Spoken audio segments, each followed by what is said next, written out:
Alright, what's going on, guys? You already know what it is. Your boy right here, Jiggy, and welcome to another episode of Dumb Funny, where I invite my dumb friends on and we talk about funny shit. You know what I'm saying? Now, in the house today, I have somebody who's very special. It's very special to my career, very special to my ascension in the Atlanta modeling industry. You got the model aficionado. Not a ascension. You got the wax on, wax off teacher. The nanny, full-time actor, anime character, my boy Julian Green. Ciao, how are you, sir? What's going on, my guy? It's a pleasure to be here. Yes. That was an amazing introduction. I feel very just flattered. Thank you. Yes, no problem. How we start all these off is we start off with a shot. Oh my, okay. Yeah.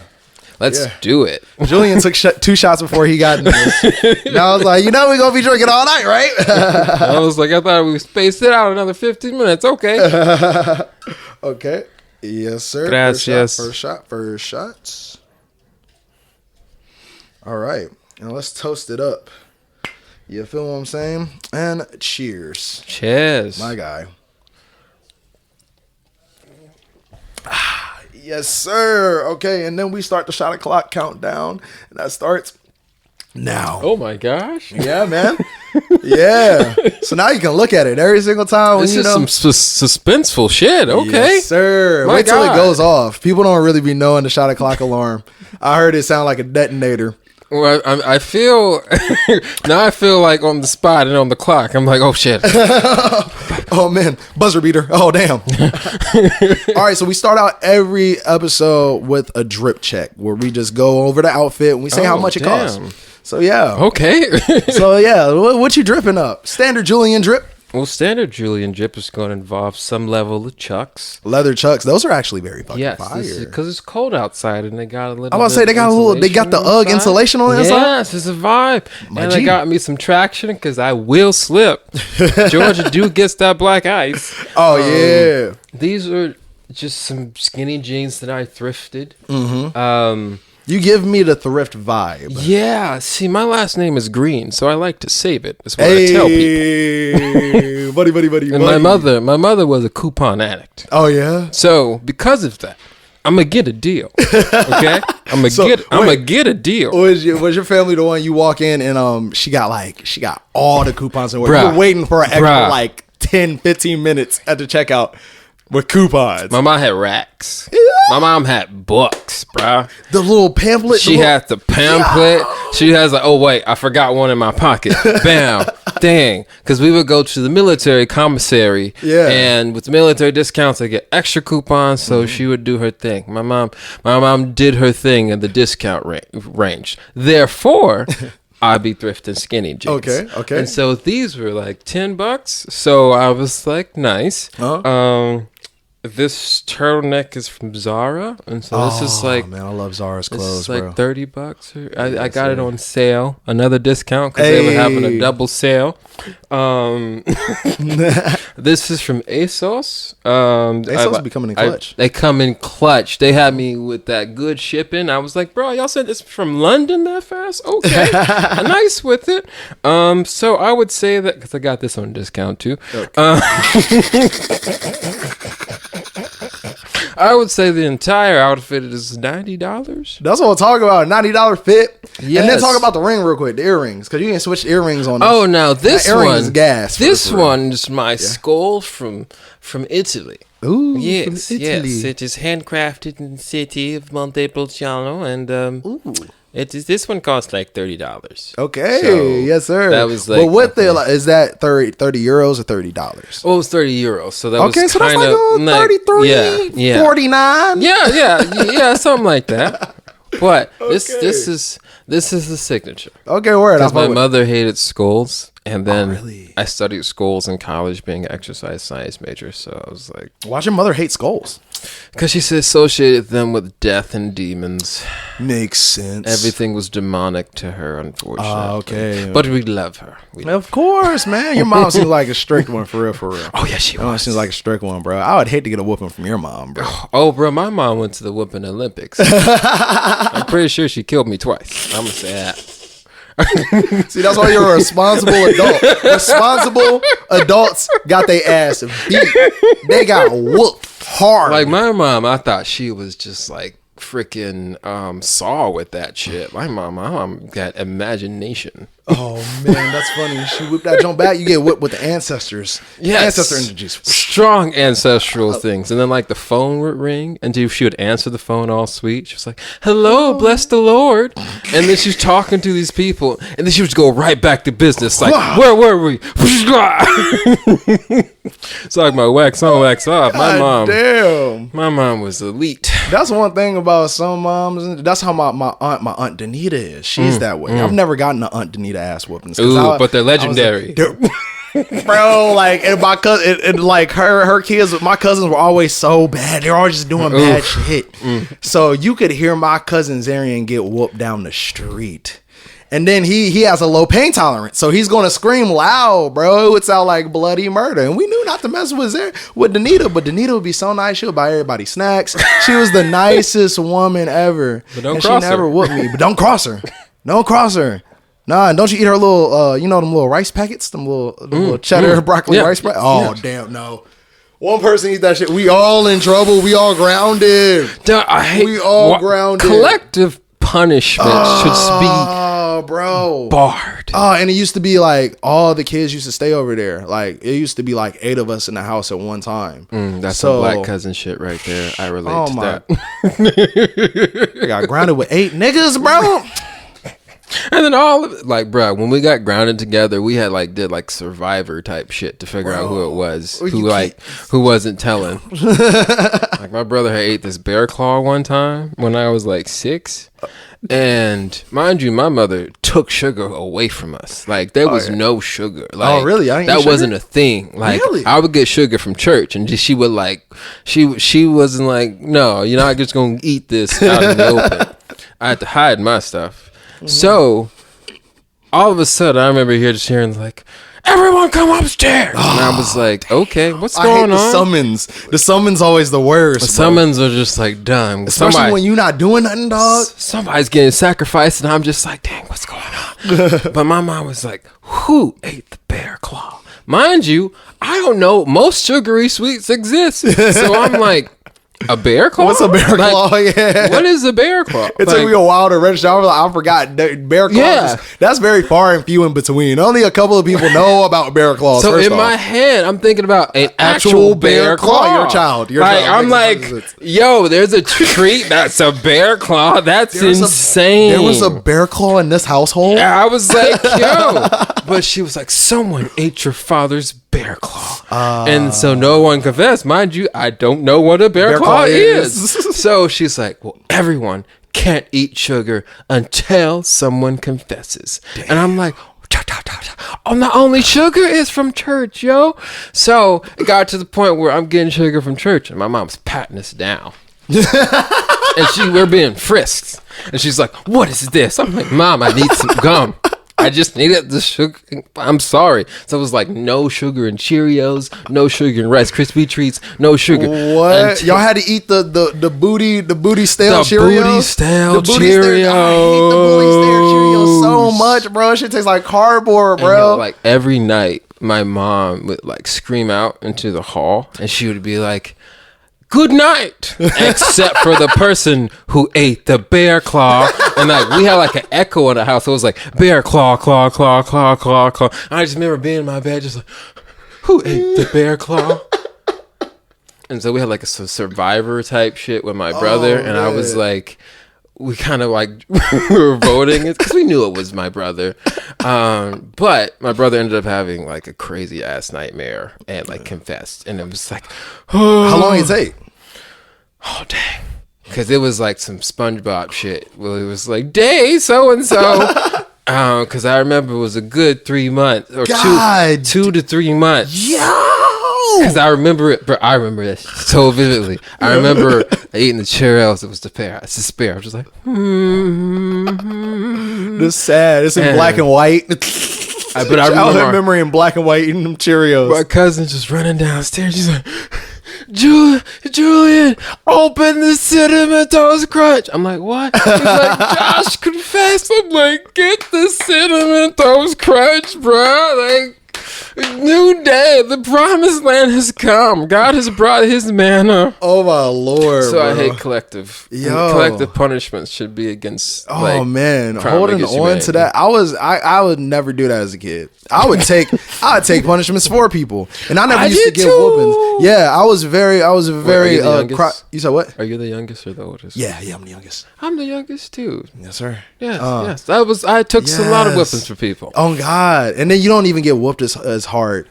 Well, I wasn't the spoiled youngest. Oh yeah, so I was the spoiled youngest. I was definitely, because there are two types. There's the spoiled and just like, bro, you here, and I was the bro, you here. So I wasn't. There's a lot of things that I didn't get. Oh no, my sister was sweet to me, but my mom went ham. My mom went ham. Nah, man, I'd break down and cry before when they butt up. I just break down and cry. They wouldn't even want to whoop me no more. They'd be like, he learned a lesson. My sister was bad though. She'd take the whoopings and start laughing.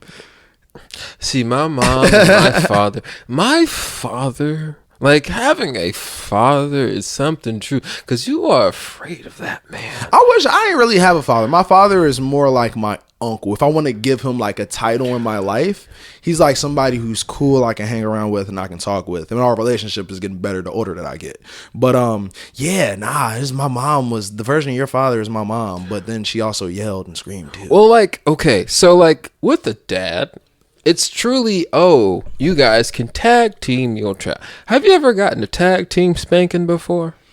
No, never have, man. Like tag team, it's hard to tag team somebody who's not there. Nah. See, like, okay, with the presence of a father, we thank him. We thank him for his contributions to my life. However, there's a good thing where my dad taught me discipline, and like the fear of making that man mad. He was a very kind person, but the fear of making him mad took me out of a lot of things that I should not have been in. Mm-hmm. However, when you did get in trouble, and it was one of those, wait till your father get home, like that phrase, I can only imagine, can strike so like. Cause that's, I feel that. That's the feel. My equivalent of that used to be when the neighbors would call my mom at work. Okay. And then my mom would be on the phone. She's like, wait till I get home, I'll whoop your ass. And then you gotta wait for 3 hours. Now, the double down, the ability for one parent to be there and work on other stuff, and like the 2-parent household is truly, you can really delegate. Mm-hmm. Wait till your father gets home. So the fear of, you're not going to whoop me now. You're going to let me wait in this. You're going to let me wait until every point you're just like, I know he gets off at 11. It's going to take him 15 minutes to get home. Yeah. It's going to take 5 minutes possibly with traffic. Do that fake sleep don't work. No, they're going to wake you up. Yeah, they're going to wake you up out the bed with the whooping, with the belt. And so you see, if he sighs when he gets out of his car, because you can see him coming in. So if he does like a, I'm like, oh no. And so she tells him what I do. We go upstairs, and so he's whooping you, and she's like instigating, and he did this too. What? And he did this too. And so you're getting double teamed, and it's like a pow pow. And then she's like, you know what? Give me the belt. And so that's wow. And so like you're getting double teamed. Like getting jumped by your parents will keep you off the streets. Is something that I would say. Shout out to Black love. Shout out to Black parents. I want to have that love to where we whoop my kids' ass together. We whoop our kids' ass in tandem. I love you, Loretta Love. Oh God. Oh Lord. Yeah, my parents put like an ancestral beat down on me. That's hilarious. I just found out relationship goals today. I don't want that standard bull. I don't want none of that Instagram shit. I want to be able to whoop our kids' asses together. I'm a nanny. I gentle parent now. Oh man, that's how you know you can. I'm a nanny and I'm a gentle parent. Wait, before I get into what I gotta say, let me do my drip check, okay? Drip check, you feel what I'm saying? We got the Yeezys, zebra Yeezys on, you feel what I'm saying? Ooh, that sounds like money. Cool little Johnson. $450. But I swear to God, bro, have you ever worn Yeezys before? No, I've never worn They're Yeezys. they're the best feeling. I would have you wear these, but I know you wear like a size fucking like 14. Or you know what? You wear a weird Don't shoe shit size. on my big ass. I wear size 13. 13, yeah, no, I ain't. Your toes ain't finna bust out of these expensive ass motherfuckers. But it is like legit one of the most best feelings ever. Okay, I got these on set. These are BDG. I think they might be through Urban Outfitters. Nice. Oh, shout out to On-Set Clothes, bro. On-Set Clothes are so dope. I got this when I did the Atlanta United shoot. Oh, dope. It's dope. And they had Jack Harlow's old stylist styling us. So Nice. she had pieces. That's cool as So I hell. took a couple of these. Yeah, yes, sir. Those are the good moments of modeling. It's And like, then- I can keep this. Oh God, yeah. And I hate it when like, all right, so like for instance, I worked a lot with Disney Resorts. Noise. Not really, but they got you in the heats of the summer and shit. And I sweat a lot as a person. Likewise.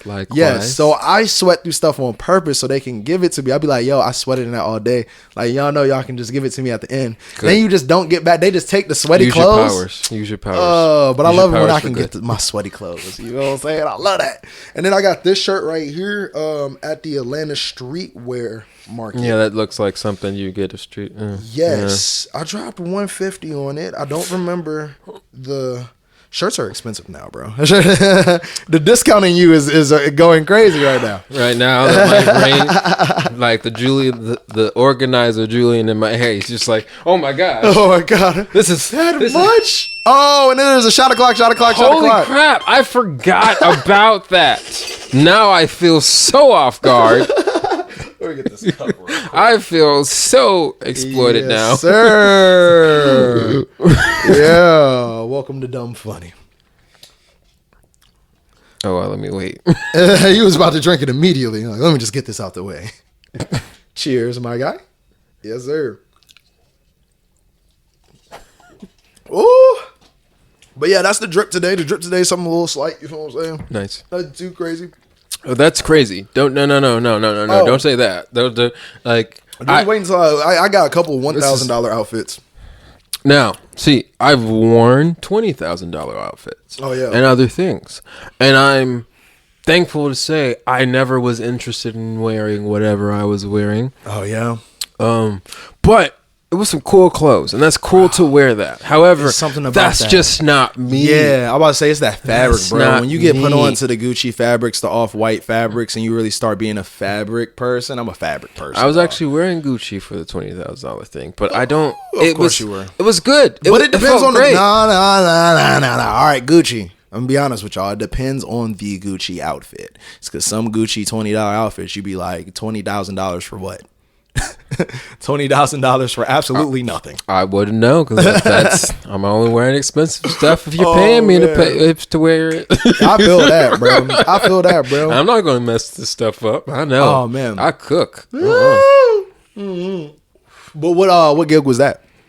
Oh, that was Neiman Marcus. Neiman Marcus, yeah, man, bro. I don't know what's up. Like the agency don't see me as a runway model. Like they like me doing commercials. They have a lot of runway models now. That's probably what it is. For me, being like I tell you, I was part of their early. I was doing everything. I was the guy who did everything. Just give me the casting call. I'm gonna be there. Yeah, Yeah. Hustling. So, and I could fit every genre of modeling, fitness, fashion, lifestyle, commercial parts. Mm-hmm. And so, runway was okay. Cool. I'm 6 feet. I can do that. run? Cool. Yeah. Nice. And so I was part of this big, a few of the shows for Neiman Marcus, and Okay. one of my favorite ones. I forget.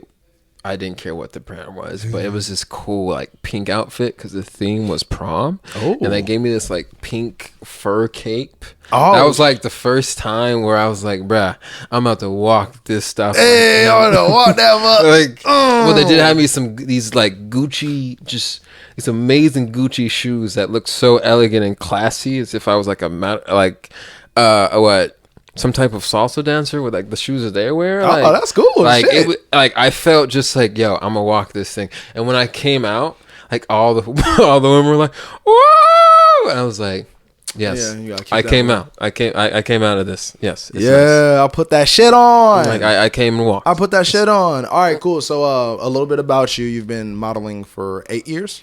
No. You know, you were signed with my agency for 8 years. I was signed with Ursula. So how long have you been in the modeling industry? 14 years. 14 years. Yes. Yeah. So you started when you were 16. Yes. Yeah, man. So what was that? How was your getting scouted process? How was that? Well, I started modeling for my church because I went to a mega church, and so they would put on these productions, and that's where I got my main start at for acting and modeling. And there was an organization called AMTC that I went to in the past, and they were a Christian organization that dealt with getting people into the industry. Okay. So I did that, and that really connected me to a lot of agents in the Atlanta area, and I signed my first contract with Kitty Bundy with Presence Models and Talent, and that was when I was 18. Okay. And I did a lot of the stuff myself with meetings, and my mom went to my first meeting, and that was a really fun moment for me. That was in 2012. 2012. Hey, that's awesome. 18 first in the modeling. And then, all right, so how was going 18 years old going into it? Did you book a lot? Did you not book a lot? I hear that a lot from especially the 18-year-old male models, to be You exact. definitely don't book a lot. Yes, because they want older people. Yes, they want men. Yeah. I was not just a boy. I looked so young. Like I'm 30, but I can easily pass for 23. Yeah, 24. you already got a young face. That's what I think about you. When you shave, bro, you have a and young I shave. Like I face. usually keep my mustache so people know my age. However, if I shave, which I do because I do younger roles, I look pretty young. So already being pretty young and looking like it was just really hard for me to book a lot of jobs. My first job, I got signed in March, and then I had to book my first job to that October. Damn. And I remember that was an Adidas job for a 2 Chainz commercial. Hey. And that was when I knew I wanted to do it for the rest of my life. Because that experience, I'd never forget that experience. Oh, really? I'll never forget that experience. That's awesome, man. I know that 2 Chainz remembers the commercial. You probably don't remember me, but that was a cool moment. I remember going to the Cobb Galleria Center and being in the extras holding and being like, this doesn't seem right. And just talking to people and being like, with the extras. No, it was just like, I knew that. I made based upon the people money. talking about certain things, I'm like, you don't know what you're talking about. Oh, I'm in the wrong place. And so someone came later, like, is Julian here? And I'm like, Yeah. And they were like, you're Julian? Oh, we are so sorry. Come with us. And so it was like a cool, just like walk and talk moment. But it was amazing. It was just like, they're like, hey, we are so sorry. Here's breakfast. Blah, blah, blah, blah. Somebody got chewed out. They let you legit go into the extras. They let this 18-year-old kid go into the extras. I was 19 at that point. 19.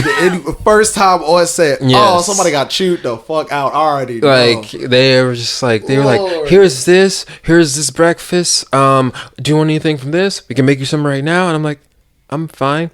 And so you better than me. I'd be like, yes.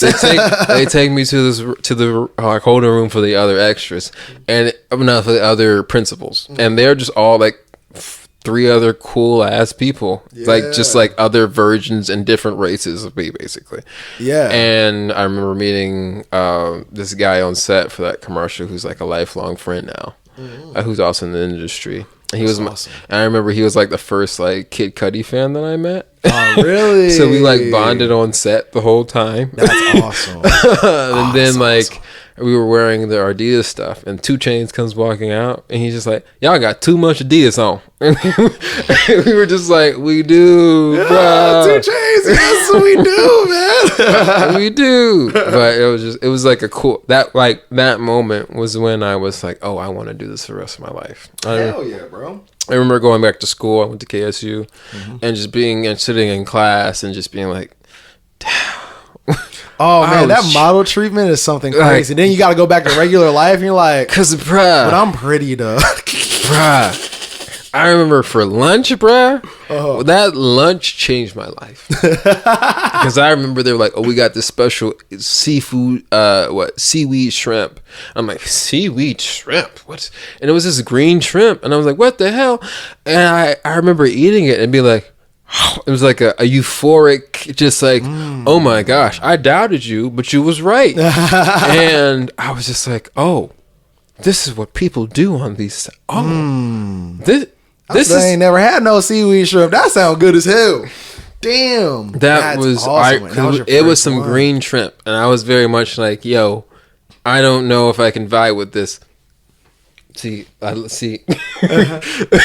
Oh damn, I never even started it.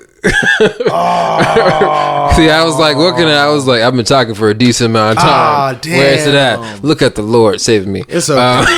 It's all right. But yeah, I remember that moment getting back to KSU, and a couple people on set who were extras were from KSU, and they recognized me when I got back to set. Oh yeah, and like they were just like, "Oh, so you do that for a living?" And I was like, Yeah. Yes. But that's what I want to do for the rest of my life. That's awesome, man. That's awesome. And what have been some of the highlights in your career so far, as like memorable commercials you worked on, memorable gigs you've done so far? Like I worked for Coca-Cola like 8 times in my career. Shout out to Coca-Cola. They don't like my black ass. They don't think black people with dreads drink Coca-Cola, bro. That's how I feel. Well, personally. They have, and if you check it's because I checked their marketing. Good to me. Yeah, I bet they've been good to you with Coke. But that's how other certain clients I've wanted to work with haven't worked for me, because my look just doesn't fit their clientele. Exactly, bro. But yeah, I worked for FIFA 1 year. Oh, that's awesome. For the World Cup. That was really amazing. I remember I did some work on Lovecraft Country. Yes, bro. I bet. Unfortunately, my part got cut. But it was very like, dang. I got to be on set with me. Oh yeah.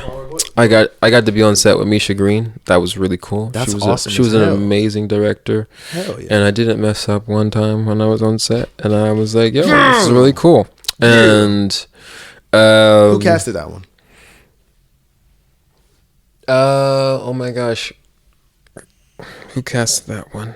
I'm gonna cast it. New Orleans. Dang. Hunter? Raven? No, not Raven. No. I'm drawing a blank due to the shots. But it's a very like this person has cast me multiple times. So I'm only drawing a blank due to the shots. Shout out to casting. Yes. A lot of y'all, Stillwell, Hunter, yes. Raven. Bruh, Stillwell was that's who did the Adidas thing. Oh yeah, me. Brandon? Yeah. Like Brian, my bad. Brian.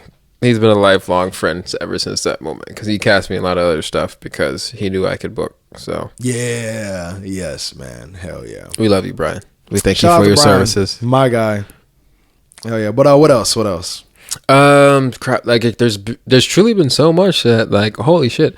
I did some work for Goodwill, and they put me all over Atlanta. That was really cool. Oh, that's always the best when you get a gig that just puts you all over the city, bro. I worked with Lil Baby for his Finish Line campaign. I know the dude who shot that, Jabril. I remember working with Lil Baby, and he was hella late. He was also rapper time. It was hilarious. That's why I low-key don't like doing stuff for rappers, bro. It's like, just be prepared to wait. Well, like he gets there and he pulls out this. He just starts poking this blunt. Yeah. And he's just like, rapper shit. Like, because he had his person there to roll and so he's hella late, and we're like in our first look because they've all styled us. But there was also a couple looks that Little Baby had to style. So we had to wait for him to style us for the shoot. But they put me everywhere except for Atlanta, because Little Baby was all over Atlanta. Wow. But it was so a lot of people saw me all over the world. Awesome. I remember someone in Puerto Rico was like, oh my gosh, you're in Puerto Rico. Yes. Oh my gosh. so many other things. I worked with Belk for many years. Belk paid off my student loans. Shout out to Belk. Shout out to Belk. Shout out to Belk. Shout out to Belk. You know what I'm saying? Shout out to Layaway. Like Belk, they booked me for commercials and a lot of print jobs. That's awesome. It was so crazy. Working with them was so fun for so many years because me being so young looking, I was shooting their like young adult stuff. Oh yeah. And their teen stuff. And so, but they would only have like 2 things for me to shoot, and I'm really good. I'm sorry, I'm really good. Hey, I'm go there and knock it out real quick. So like, they have 2 looks. I would drive to North Carolina. Wait, they had 2 looks for you for the shoot. Yes, and so I would, I would do the looks in like 30 minutes because like, yo, I know what I'm doing. You know how to model, yeah. And so they'd be like, that's all we got. I'm like, okay, so that's a full day's rate of $2,000. Damn, that'd be the best. Thank you for 15 minutes work. That'd be the best right there, bro. So I drove. I would just basically take a vacation to Charlotte, and I'm from Fayetteville, so like Charlotte, I hung out there a lot, and so I was just like, okay, cool. I'm gonna do this for 15 minutes, get paid. Go hang out in the city for a bit, drive home. Sometimes I would literally go there, 15 minutes, drive right back. And then I would get a call about them wanting to book me for the next time, and I would be already asleep. And they'd be like, you already did it? I'm like, yeah. Yeah, I did it. Like, I know what I'm doing. I want to get a good e-com client. Like a good e-com client. Because I got a couple of e-com people who have me on their radar. I did Champion, I did Haynes. There's another place I work with up north, but ecom like a good. Well, they booked me. They was for print.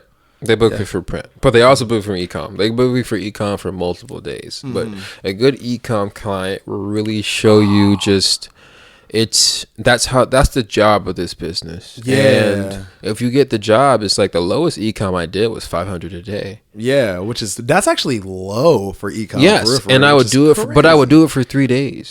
So then you're actually getting the 15. Yeah, like that joint is so a good ecom and a good SAG commercial. Oof. And the people knew me, so it was just like, oh, Charlie, Vicky, like, okay, I'm gonna hang out with them, and they know that I'm just going to do the work. Sometimes I finish early, but I get to come here to this job, model these clothes, make $500 a day. And then shut the fuck out. I get free lunch.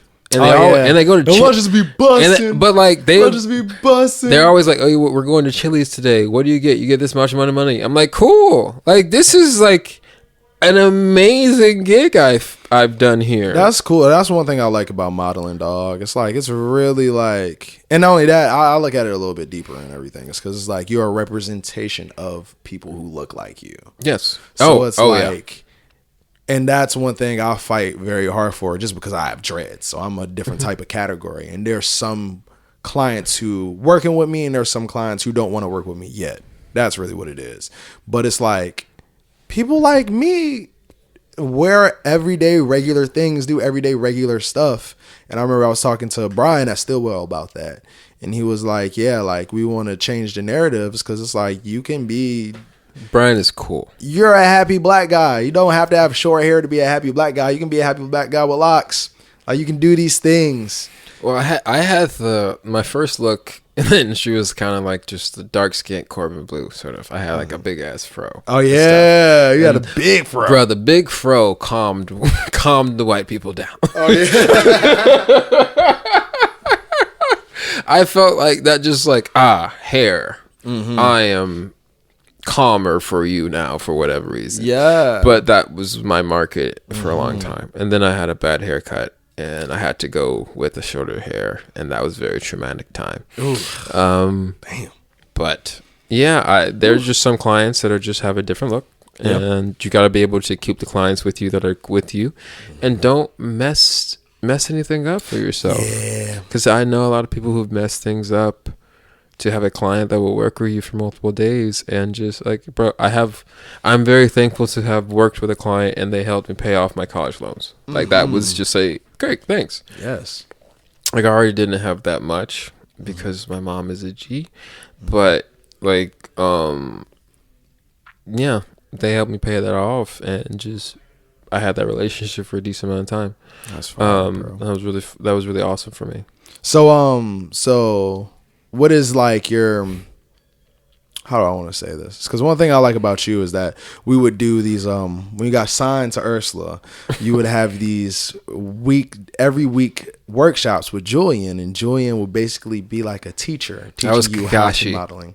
I was Kakashi, basically. Well, yeah, that anime character. Yeah, so he would really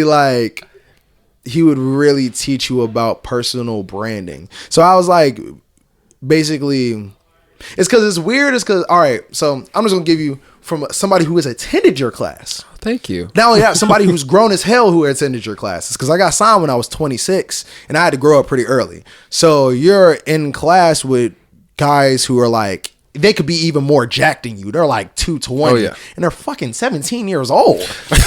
And I'd be like, what kind of bloodline did you come from? There were some beautiful people. Oh my God. It's because when I was 17, I was 140 pounds, bro. Yeah. I just recently gained this weight. I just recently started looking this good. For real. It's happened over 3 years. I started getting this good looking. So it's like, you teach people how to embody who they are. Yes. Because I had to do that through my life. So it's like, I always thought it was funny is because it's like some people really just don't know who they are. Some people just 17, 220, look good and they don't realize it. And they don't know anything about themselves. They don't understand. So how has that been like very beneficial? It's because even before we started, we both got an audition for the same movie, but we had 2 different roles. And my role was a rapper. And then Julian was like, oh, thank God I didn't have a rapper. I am not that person. Because just like, and that's what it comes down in this industry. You got to know who you are and what you can do. You feel me? Because it's just like, hey, I can do the ayo, but I can do my little scene work and speak like, but I'm like, guys, what's gonna be true to the inside? Yeah, of you? like, how are you gonna connect this character? Give and really me have that something motivation? that I know that I. It's because anybody can mask that shit. Anybody can put a mask on and they can hit the pieces right, but who's gonna get it is the person with the authentic twitch. Yeah, it's like, ooh, because like I can do that. Mm-hmm. Just working like my coaching, but like I don't want to. Yeah, that's when you start working, bro. And not only that, people who do these reoccurrence and do these series regulars nowadays, they aren't like the old actors who used to have to do that work and they'll have this cookie cutter inauthentic version of that character. A lot of people who do the reoccurrings and the lead roles, they are actually that person deep down. So it's like, bro, when did even with you navigate? Because I can only imagine what it was like navigating modeling at a young age. I feel like you get to a certain age where you realize, oh shit, this is who I am. When did that hit you? I would say like 25, 26. This is when I really like started to realize it, because I was homeschooled. I was homeschooled for 12 years. I went to kindergarten and then I did everything back at my house. So people told me I was handsome throughout my life, and I didn't. When you told me handsome, I think that's an aunt. Yeah, you know, he's so handsome. So if you tell me handsome, he gonna get all the girls. Yeah, I'm just like, oh, you just think that I'm like, I'm your nephew. That's all I think. I'm cute. I didn't think I was very attractive growing up. I was to myself most of the time, and just I was like, hey, I think I'm average. I'm cool with that. So when people are like, you should be a model, I'm like, why are you lying to me? Or I just wasn't used to compliments and things. And then later in life, people were just like, dude, you're fucking beautiful. And I'm like, oh, okay. Or I'd just be in the city and then just be like, this was a beautiful black man right here. I'm like, oh, okay. I was going to Target. Thank you. This guy from Whole Foods. It's 4:26 p.m. Yeah. No, people would just stop me and say that I just want to let you know you're a beautiful human being, and I would know. Like people don't realize how to take that. Awkward that is for the person taking it. Well, most models, people don't understand. Most models were either just unattractive growing up or just weren't told that they were pretty. Yeah. So most of us are pretty awkward people. And oftentimes I get people that say like, well, you have like a lot more personality and like more depth than I thought you would. I'm like, because I didn't think I was pretty for most of the time. So I had to develop a personality. I had to develop an actual personality. I had to actually make people laugh. I'm like funny. Yeah. I had to be withstandable. I was truly the youngest. So I was like, oh, I got to entertain these folk. Like I remember, like my grandmother, rest in peace. R.I.P. Grandma. I was at her funeral, and like I was the person who was joking. I was doing the jokes. Like I remember, like it was after a very like, oh, someone had did their like speech, and I was like, let me lighten the mood, and I had the whole place laughing because I'm like, bro, I had to entertain these folk for a long time. It's because it's good. I feel like it's good to like have that certain. It's not even like a humbleness. It's just like it's being a person. Some people don't know how to be people. Well, I know that there are truths about me. There are certain truths that I've had about myself since I was a kid. And I realized that the only reason that it isn't happening in every area of my life because I had limiting beliefs about myself. That's true. So myself, I know that Julian is intelligent and Julian is strong. So there's things I've done in the gym where people are like, oh, I'm like, no, Julian's strong. Or Julian's intelligent. Or Julian is this. But because I had those beliefs about myself my entire life, when there were certain moments where I had to show myself up, I was just like, yeah, I'm Julian's intelligent. And so in other instances in my life where I had to realize that, oh, well, Julian's a great actor. Julian is this. Julian is that. It really turned to shot o'clock. I don't mean to cut you off. And that shit is aggressive. But it is a shot o'clock. Cool beans. But no, that's a real thing. And it's wild that you say that. It's because I was actually, I think I was driving. I drive and then I talk to myself a lot. It's because I just like to reflect on things. Which is good. Just give my analyzation of how life is going and stuff. And I was working at I was doing acting class at Catapult for a while. Catapult is dope. Shout out to Catapult. Yes, Jared Woodford isn't there anymore, but my other homie Jared is there, and he's a good person. Catapult is one of the good ninja schools of the city. On God. But one thing I always noticed is because I'm the type of person probably gonna come into class a little bit late, especially if it gets to the point where I really know the teacher. I'm gonna come into class a little bit late. I'm gonna be goofy. I'm gonna be like just not there. But when it comes to me doing my scene, I'm locked in. I'm easy. It's easy for me. It's because I know how to take that initiative and I know how to get there. And I've seen so many great actors who don't believe in themselves. And you can tell they can have moments and you can see the moment where I'm like, damn, you're a good actor. But I can tell when you started this, you doubted yourself before you went into it. This day you doubted yourself. So it hurts your monologue or it hurts your scene. So it's like having like that underline knowing your strengths and believing in your strengths and realizing your weaknesses are just areas to grow in. Exactly. Very, very important for you as in this industry and shit, bro. Like to answer the question, like it was like truly 25 where I got it because I try to get people to understand like your few years from starting from 21 to 25 is really like you have ability to build something and understand that just people are not interested in like there's teen modeling and there's things that you can book and you can make some decent money, but like people are looking for grown people. That's the things that sell, especially for men. Women, y'all can get by if you really but like, get by, but men, you don't. That's what AJ's going through. Yeah, I was there. I was talking to Kristen about that. She was like, I was there when we first signed him. We couldn't work him, but now that he's grown, we can work him. Like my chin, my face changed 3 times from 18 to 21. Like this facial structure. Yeah, and then by 23, 24 is when things start popping off for me because that's when you get your actual final my face structure. Came in, so like Hibbett Sports, Russell Athletics, that's when Belk was really heavy, and Coca-Cola, Neiman Marcus really bad vibe. Like there was people that were starting to book me more because I look like a man. And that's just what life was. So I told people just like, hey, you have to build something to build a brand by the time you look like you're mature. And do you want to or not? Do you want to do that? Do you want to make the sacrifice to do that for yourself or not? It's such a sacrifice. That's all I can tell. Don't realize that like this modeling shit is actually a sacrifice. Well, I didn't have any friends. I didn't have friends in college really until my like senior year or junior year because we're all the same people going for our high level major classes. But most of my college career was me walking by myself and doing lots of things on my own because I'm just like I'm here because I want to be here. even though I don't want to be here, but I want to be here. Like, I would like to get a higher education, but at the same time, like, I know what I really want to do. Exactly.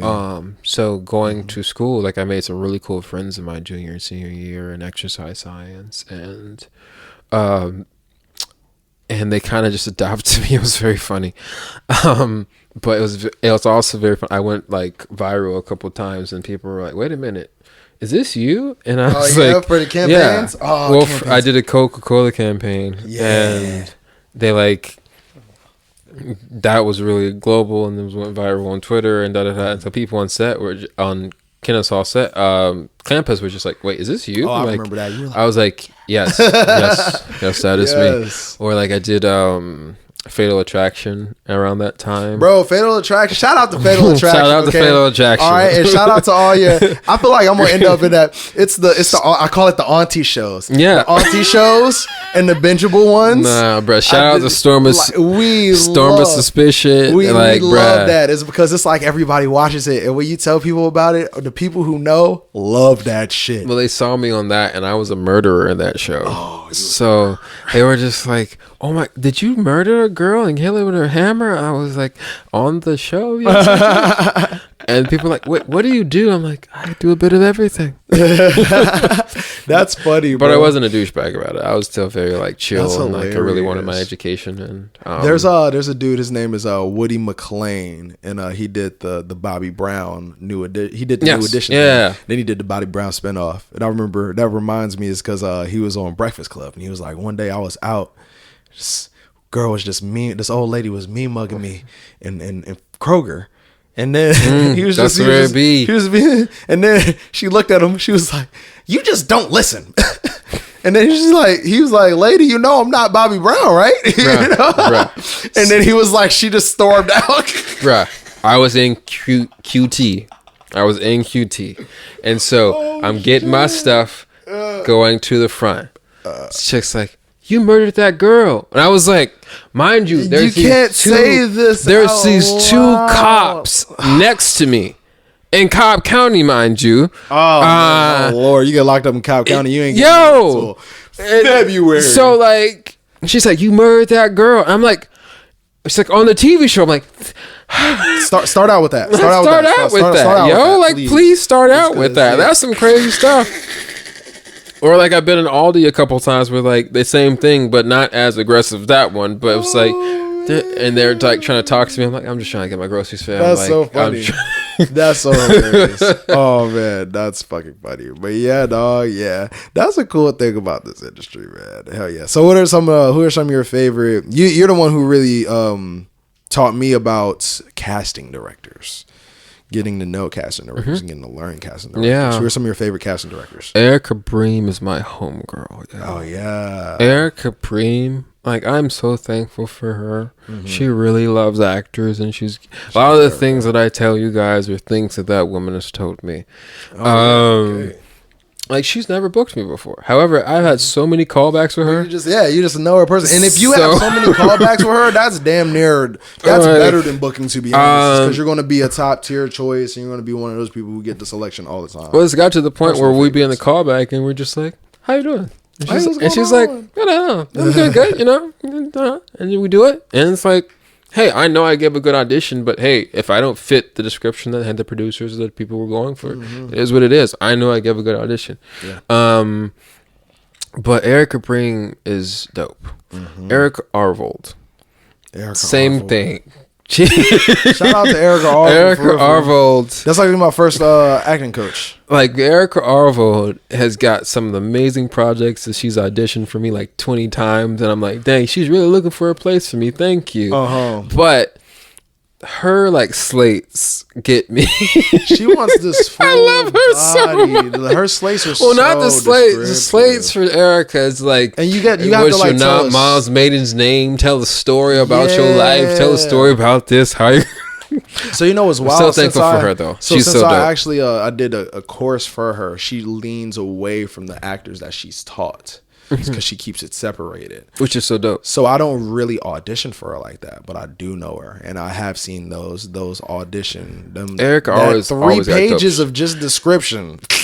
Like, I'm thankful for that, three though. pages of just all description. Shout out to her. If I get some Erica Arvold stuff, I'm like, oh, I get to act today. Mm-hmm. That's how I feel. That's like I get some, even if it's a co-star, I know that, oh, there's some beats in this, there's some moments in this that I get to do today. Yeah, Erica Arvold is always going to give me some deep stuff. And she's from VA. She her acting class was 30 minutes away from where I grew up. Shout out Erica. Brian Beagle is the homie. Shout out my man Beagle. Brian Beagle. I love Brian Beagle. Beagle has helped me pay some bills. Oh my god, and I love his energy too. Bro. Brian Beagle. He's like, hey, what's up, man? Yeah, I'll be like, yo. But I also feel so bad. I'm like, dang, you done this 500 times today, haven't you? God, are you okay, and he Brian? Still has the same good energy. I'm just like, get this man some coffee. That poor man. Get him some water. He is a hustler. That man is a hustler. How many things he's casted in this city? Cast in this city, excuse me.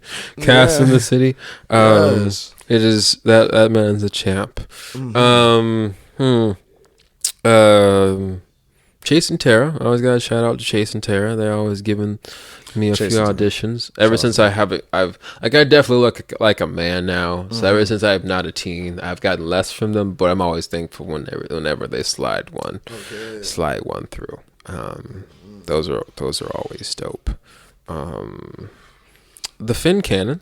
Shout out Finn Cannon. I just got on their radar. I finally got on their radar. I've been on the radar, and they've almost booked me for. I've been some good old veil checks and things with them, and like I'm thankful for their contributions to just my confidence. I'm very thankful for them. That's fire. And for all y'all who don't know, a veil checks is when they see if you're open for the dates. First refusal is when you're up for. You're like, it's either you're the one they're going to book or you're the one next to what they're going to book. For you guys who don't know, actor terminology. Boom. But like with TV and film, I was like pinned. Oh yeah, pinned. Yeah. And you get pinned with TV and film. TV and first refusal is commercials. Pinned, and so like with that, like there's a lot of people I've been pinned and veil checked with. That it's been like, okay, I vibe with you, and you understand that I am a good actor and I'm doing my job. Cool. It's only a matter of time till I get to the place that I really want to be. I feel that, but it still goes back to what you're talking about of me being a whole person. Of I'm just Julian. Yeah. That means a lot, but also doesn't mean much. I take myself seriously, but not too seriously. I care about the things that I'm supposed to care about, and the things that I'm not, I don't. And that comes with age and experience. And learning that this is me. I've sort of known who I've been since I was 5 years old. And most of the time of my life has been people telling me I'm not that. Till I get to the point where I was, I am that. Yeah, some people don't I feel like people just want to put us in a box so quick. You know what I'm saying? Exactly. And they want to really, it's because people have their version of you, but they don't know what's the deep down version of you. But people weren't comfortable with how comfortable I am with myself. I'm very comfortable with myself. The thing about homeschooling that you get, if it's in a positive environment, and I would say I was in a neutral environment, but like you learn yourself. I get to learn intrinsically where I get to see, who am I? Yeah, probably. And I have to do a lot of peer pressure and things. But when I did get around people who would try to peer pressure me, I'm like, what? I'm not going to do anything I don't want to do. What's wrong with you? I would laugh at people's face, and like people thought that I was rude sometimes, or they thought that I was better than them, where I was like, no, I'm just me. I just don't care. I want you to be you, and just know that I'm me. I don't need to talk to you about anything. I respect that for real. You homeschool kids move very differently for real. You just grow up quick. It's a difference. I feel like you have to. I had a job when I was 8. I was working at Georgia Tech. What was your first job? I was making animal balloons for Georgia Tech. Oh yeah, for their football games. Oh man, that's hilarious. So I was working their football games and interacting with people and acting in a way, and dealing with boosters and learning how I learned to con people out a lot of money. Oh yeah, that's the best way to do what I used to do. I used to mow yards, do face painting and shit like that. Really lean into like my skill set. My mom just believed in entrepreneur children. And I feel that. I grew up with drug dealers. My mom sold drugs, my dad sold drugs. So I grew up with drug dealers too. Not like grew up with them, I knew who they were. Yeah. I was in the house. I grew up in the trap, bro. Yeah, I remember. I did not. You ever seen crack cook on the stove before? Yes. Yeah, you cooking that shit. You try to get the recipe when you were a little kid, and they be like, "Get out of here." I be like, "I want to be in there, though." Well, like in my older years, I was myself. So a lot of my hood homies, like my cousins, I would have to go pick them up from trap houses or just be like, hey, is he okay? Or is he this? And so I was comfortable being in trap houses, even though I spoke like this, but the people respected me. Oh, nah, they fuck with you. They fuck with you. Well, like they respected me and they would just be like, oh, you're a weird ass nigga, ain't you? And I'm like, that's everywhere I would go. Don't realize that, like, people, but they were cool as fuck. Shit. I feel like the biggest weirdos be in the hood. Some of the niggas that I know that are like even really like in the hood type shit. They are some weird ass. I've been to a lot of trap houses, unfortunately at the same time, and learned just how to be around the environment. But just because that's what some of my cousins were around, and so I loved them, and nobody treated me negatively, and. Yeah, bro. Yeah. If you want to survive in the hood, just be yourself. Yeah. Everybody loves somebody they self. They don't like when niggas start faking. They don't like that. Trying to be one of us, bro. But they respected me. All my suburban friends, bro. I'm from the suburbs of Marietta, and then they wanted to be like hood, bro. It's like, bro, you're not that. Dog. Like, I am not relax. Hood. Like, some people are that way is because they have no other option. Exactly. And I respect that. So that's why they really like love it when somebody can just genuinely be themselves. Like, I grew up in the suburbs and I had hood ass cousins, and hood ass friends. I grew up in College Park because that's where we went to church. I used to go up on Old National, being the most chill ass anime kid. How did it feel being an anime kid when you were younger? Like, you get roasted. You seem like since you were a homeschool kid, you was really like you were like, I was emo. You was emo? So yeah. I was the emo art kid in the hood. You were confident in it. Who was I talking to? I was talking to my boy Quentin. You know Quentin Matt. Yeah. Yes, yeah. Ah, damn, that's another shot. Shot. So Quentin's the homie. And I ain't gonna lie, bro. He was the realest about it. He was like, I liked anime my whole entire life. But when we were younger, he had to fake it. Some niggas had to do that shit for real, because anime wasn't cool. Some people like. But you're homeschool. You weren't in public school. So but the thing is, public school. No. Public school anime kids smell like hot dogs, and they did Naruto at lunch. Understand? I hated them niggas. Understand? Bro. Okay. Some people will like discredit your experience, and I hate when they do this for black men. Where like you got roasted for watching anime because you got associated with the hot dog smelling niggas. Oh God! Okay, yes, bro. So like, okay, cheers. If you wasn't watching DBZ, they didn't mess with you. But if you were doing Yu-Gi-Oh, Naruto, Digimon, anything else, that really wasn't messing with you. Yeah, so you got roasted. So facts. Like, I didn't get flat out bullied, but I know I got roasted. Yeah. Like, I got roasted hella in certain spaces. Not in every space, but in some spaces. So, growing up as an anime kid in College Park, it was there were some people that described me as that. They were like, "Oh, you were all anime kid, anime nigga, bro." That's yeah. You have a skateboard? No, everyone thought I did. Everyone thought I did, though. Yeah, I was about to say I was a skateboarder. I was a dude who was rocking the skinny jeans from a young, but actually wearing them. I wasn't sagging them. Oh man, I was not goth. I was an alt emo kid. And when did you graduate? What year? 2011. 2011. All right, cool. Did you go through the Tyler Creator phase? No, I actually didn't vibe with Tyler Creator. Really? I was a Hobson guy.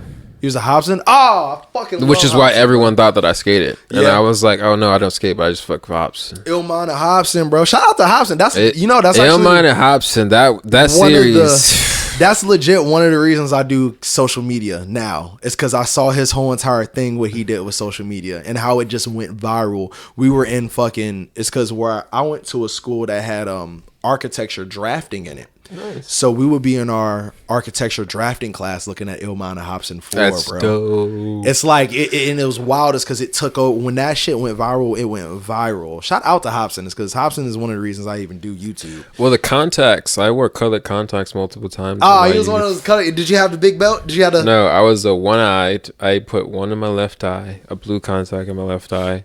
And I would just have ripped pants, skinny jeans. I had my fro. I made it into a mohawk one time. You was a real. I need to bro! see a picture of this shit. If you saw a picture, gotta send me a I was picture emo. Of this. I was a emo Did you have the rings? kid. I had rings. I had so all them many silver ass rings. Yo, it's crazy. I used to fight anime kids all the time. Right, bro. don't mess with anime kids though. They'll start doing that. Like, bro, then I'll punch your ass with all them fucking rings, bro. Oh, that would piss me off. Bro. Half of us would throw them hands. Bro. Half of us were depressed. Anime kids. It's because y'all motherfuckers watch the anime. Y'all get inspired. Bruh. You don't want to fight an anime kid. Going through shit, and then they get inspired off of watching fight. Bruh, you hood dudes would try to fight you, bruh, and it would just be like, bruh, I'm a emo kid. Don't mess with me. Them emo kids start kicking your ass. Like, bruh, chill, leave me alone. Like, I'm sad. I am sad. I am the depresso, bruh. You supposed to leave me alone, and that's what happened. A lot of people got afraid of me because I was so sad and this and emo. It was kind of just like, oh, don't mess with that guy. He's quiet. Mohawk, nigga. Bruh. Well, one contact. Oh Lord. I was. Please send me a picture. I just want to put a picture. I don't know. Right like I know it exists somewhere, and I really need to find it. But like, shit to me, bro. I gotta see. Shout out to Jerika who gave me the mohawk inspiration when she put my hair together. But it was dope. Okay, speaking of fights, let's go ahead and get into the superhero fights. So at superhero fights, we spin a wheel and we put up two superheroes against each other, and we see who can win in a fight. Okay. All right. Okay. Okay. So first up on the list, we have. We have Thor. Ooh. All right. I feel bad for the person who's going against him. I feel bad. All right, we got Thor versus Wolverine. Come on now. Now I fuck with the adamantium. I fuck with the regeneration. I fuck with all that. Wolverine. I'm like, he didn't beat Hulk by himself, but he did the majority of it. Now, like, Wolverine did put Hulk close to it. Yeah. Now, I understand that my top 5 are Nightcrawler, Deadpool, Hulk, Wolverine, Gambit, and a 6th spot for Batman. Okay. Ew, you got Batman number 6? Because that's my nigga. Understand that I understand. No. Let me go through this. I understand. Fuck Batman over here. I understand that Bruce Wayne and the entire Wayne family is a curse upon Gotham. And I understand that they are horrible for the city, and this poor boy is a spoiled man who needs therapy, but he's whooping people's ass who are going through capitalism. Whooping up crackheads, though. It's not like it's you know what? That's a crazy capitalistic society. I understand, to be a rich man truly beating up crackheads. I understand that this man is fighting henchmen who are just trying to pay for their children's health care. Like, you need to understand that. And I understand that. If you are a Batman fan, you need to know that this man is a menace to society. He's not a good person. However, the fact that this man's prep time is insane. You must respect it.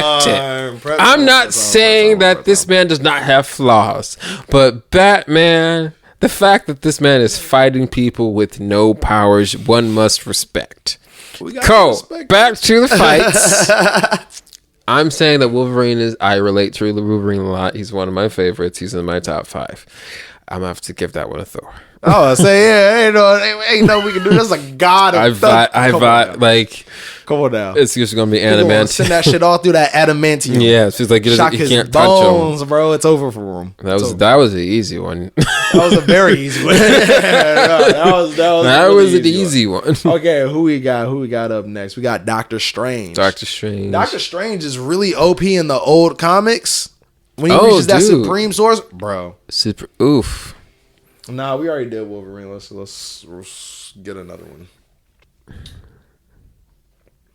Oh shit! Doctor Strange versus Magneto. Oh, Doctor Strange. I give it to Doctor Strange. All right, cool. I had to make sure you're not one of those people. I actually give it to Doctor Strange. Like Magneto is one of my favorite villains, and he's not really a villain, but he's just misunderstood. Not really misunderstood. Just understands that just like this shit's bullshit. He's dealt a horrible hand his entire life. That's how people are in the hood. This shit's it's bullshit. Like you're discriminating against me for something I didn't choose. And you're killing people and murdering people for no reason. So fuck that. All y'all gonna be like me. That's how Magneto is. Yeah. All y'all niggas gonna be like me. However, it's like, oh no, Doctor Strange win that battle. What are you talking about? Thank God. That's not. God, I love Magneto. Yeah, like Magneto's one of my faves. Like X-Men is my favorite team. Like I said, Nightcrawler is my favorite, and then Deadpool right after that. So X-Men is my favorite. Me and Khalil got into a whole argument about this shit, bro. What? I said Doctor Strange would be Magneto. And he's like, that's the dumbest shit I ever heard in my entire life. Yes. He's a master of magnetism. One's the master of the multiverse. What are you talking about? Exactly. What are you talking about? Come on now. You're in one dimension of magnetism and I can change in another galaxy. I can change the realities of it. I can change, and I don't have to be wearing metal. Shout out to my man. What Dr. are you talking about? Come on, my guy. Get your shit together, You gotta get your blurred up, bro. God damn. The blurred in me accepts the blurred in you. The blurred in me accepts the blurred in you. All right, where we got Beast Boy. Nice. Added Beast Boy to this because I was watching Boy's fire. Like, Beast Boy needs to be in this. Beast Boy's that guy. Beast Boy is that guy. Beast Boy versus Green Arrow. Beast Boy. Damn. Like, okay, the Green Arrow might have some level of Batman training in his ways. However, if you're talking about a refined, mature Beast Boy, no. A mature Beast Boy, no. If we're talking about a grown, like, okay, we're talking about young Teen Titans, okay. But we're talking about a mature Beast Boy, come on. Fuck. I'm gonna say Green Arrow, man. I'm gonna say Green Arrow. It's because Green Arrow is raw. He is. I'm not gonna act like he's not. I'm not gonna act like he's not. He's raw. He do be getting beat up on by some randoms. He do. That's the only. But that's my only thing. I know that his distance. That's the thing. He's gonna be able to create distance with Beast Boy. But if I turn into a water bear, what you gonna do? The thing that Beast Boy's power is they haven't really gone into a Teen Titans because you can't really go through them. You can go through. This man can turn into every animal, and that really hasn't been really shown in the world of Teen Titans. That's Therefore, very true. If I turn into a water bear, I'm indestructible. One, and I'm microscopic. You can't find me. You don't know where I am. But then, okay, if I turn into a cheetah, then I turn into a tiger. If I turn into a liger, if I turn into a gorilla, if I turn into those. I feel like the only thing that's gonna is because Green Arrow is just so good at distance, and then he actually has hands close up. He actually does have hands. He does, but you're fighting a gorilla. Man, he going through social. That's and then only that, he got gadgets and he has certain different types of arrows. He does. Like, I'm just saying, like, if we're talking about comic books, you have a valid argument. If we're talking about really putting their powers against each other to the full max, where I think every animal in existence, but then every animal in existence does have a weak spot. With like bears, they have the nose. But it's not just bears. You're talking about. I can be a tsetse fly. That means that I can. You're saying a whole bunch of animals I don't even know. Bro, I'm homeschooled. I grew up on Animal Planet. Niggas, Animal Planet. Like, you're not understanding all of the animals I can be. If I can switch animals at will, and I can be a fly, and I can go to you, and I can turn into a blue-ringed octopus, I can bite you, you are dead.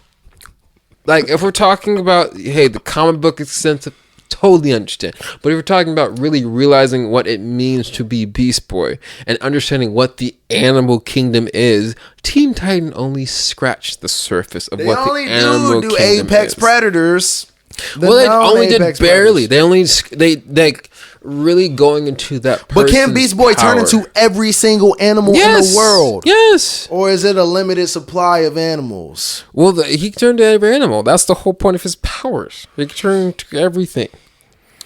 And really going into what that means. Then also Green Arrow is a marksman. No, let's not. You can be a little fly all you want to and come up. He is an amazing marksman. He pull that arrow out. He shoot a fly. He's an fly off a wall. Amazing marksman. I agree with that. He get hit and then he gonna fall out of little green ass going land on the ground.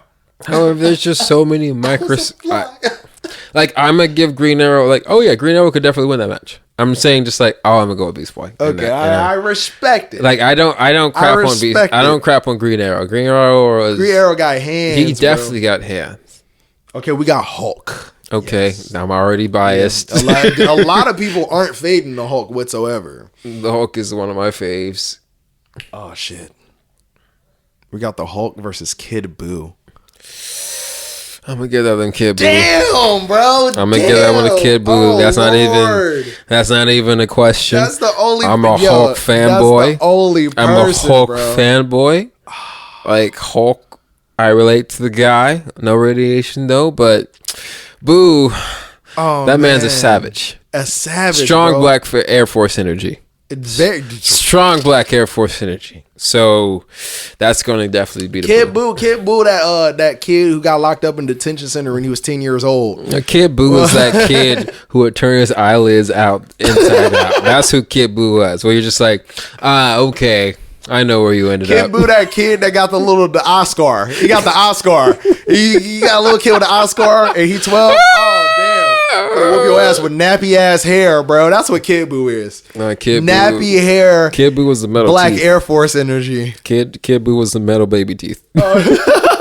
All the back, just metal caps, just the metal. Full tooth. Not the fillings, the full tooth. You're gonna have to wait for your adult teeth to come in. All right, that type of shit. Next up, we got Frieza.